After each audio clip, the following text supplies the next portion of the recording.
So many amateur golfers struggle with the basic chip shot, and the reason is they've been taught how to set up in a way that makes it very difficult to make very clean, crisp, consistent contact on the simplest chip shots.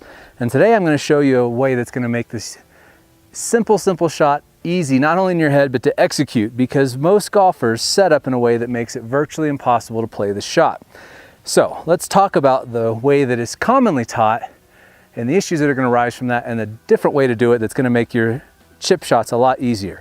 Most golfers and golf instructors alike teach or are taught to put the ball way back in the stance, kind of off the back foot, sometimes even back up behind the heel, with an open stance and the shaft leaning forward. So this is kind of chipping 101. When you're going out, take a lesson, you may see somebody teach you a chip like this.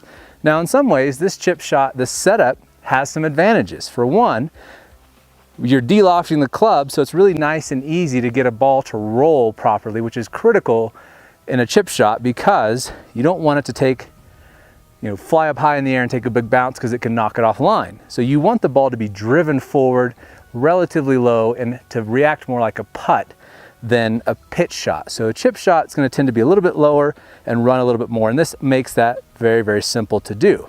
Now, the downside of that is that I've taken so much loft off the club by having so much shaft lean that the only thing that's going to hit the ground is this very, very sharp leading edge. As I move the club back to vertical, the trailing edge can then be used to keep the club from digging, and that is the whole big secret to chipping for amateur golfers, is to keep the club from digging, because they tend to overuse their hands and stick the club in the dirt, and that leading edge grabs and it picks up the sod and it lays the sod over the ball, and you take a 6-foot chip shot and you hit it 3 inches. It's pretty embarrassing.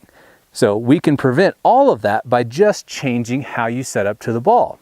So for chip shots, I actually want the shaft relatively vertical, and the ball is going to be played much more up in my stance to accomplish that with a square stance. This makes it, one, easy for me to aim because my stance is square. I know exactly where everything's lined up. But two, as my hands are very slightly forward pressed on a chip shot, I don't need much at all.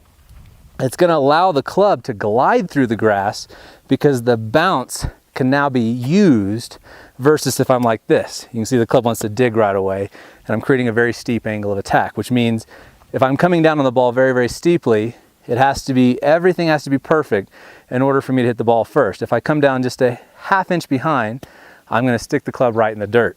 When you use the bounce, you can hit 6 inches behind the ball and it's not going to matter.